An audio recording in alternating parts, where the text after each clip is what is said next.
Hello दोस्तों, आपका स्वागत है सुविचार की स्वीटी में। आज हम सूर्य भगवान की कथा सुनेंगे।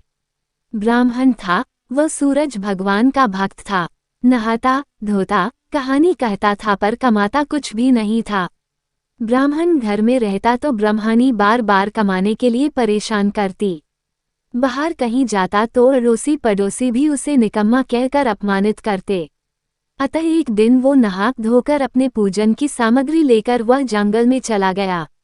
वहां एक सूखे पीपल के पेड़ के नीचे बैठकर पूजा पाठ करी और सूरज भगवान की कथा करी।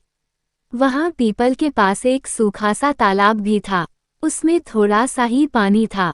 उसी पानी से लोटा भरकर सूर्य भगवान को जल चढ़ाया। पूजा का जल बहकर पीपल और सूखे तालाब में भी गया। जल के जाते ही सूख पीपल हरा भरा तथा सूख तालाब साफ पानी से भर गया।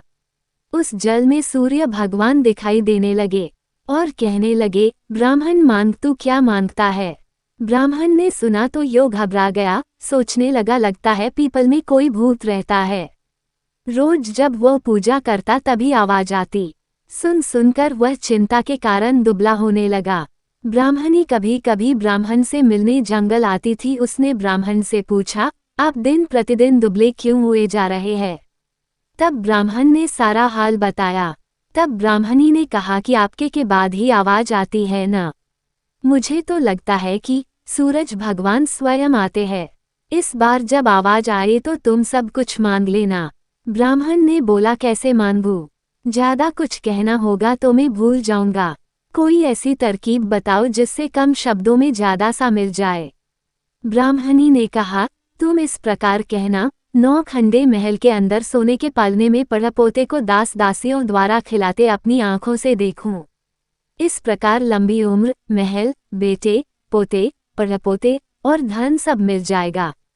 क्योंकि जब धन होगा तभी तो सोने का पलना, दास दासियां होंगे और आंखें, घुटने ठीक होंगे तभी तो पड़पोते को सोने के पालने में झूला झूला सकेंगे और देख सकेंगे। दूसरे दिन पूजा के बाद आवाज आई तो ब्राह्मण ने वैसा ही कहा जैसे ब्राह्मणी ने समझाया था। सूरज भगवान ने कहा, दिखने में तो भोला लगता है, पर एक ही वार में सब मांग लिया। सूरज भगवान ने कहा, जा तेरी इच्छा पूरी होगी।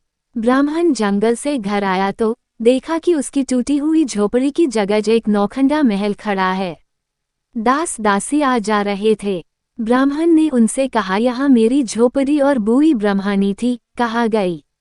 उस समय महल की खिड़की से एक सुंदर औरत गहनों और सुंदर कपड़ों से सजी हुई बाहर आई और बर्मा से बोली, आ जाओ, ये अपना ही घर है।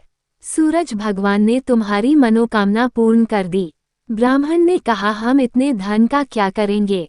ब्रह्मणी ने कहा, धन से क्या नहीं होता, दान पुण्य यज्ञ होम करेंगे। फिर ब्राह्मण ने वैसा ही किया। अब सब राजा की जगह ब्राह्मण का गुणगान करने लगे।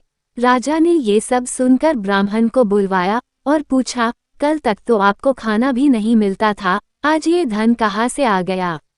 कहाँ से चोरी डाका डाला?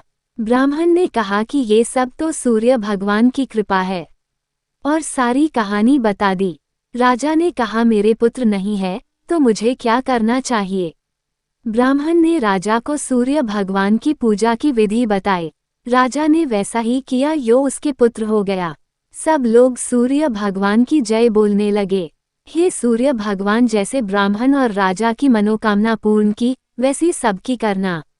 कहानी कहने वाली की, कहानी सुनने वालों सबकी मनोकामना पूरी करना।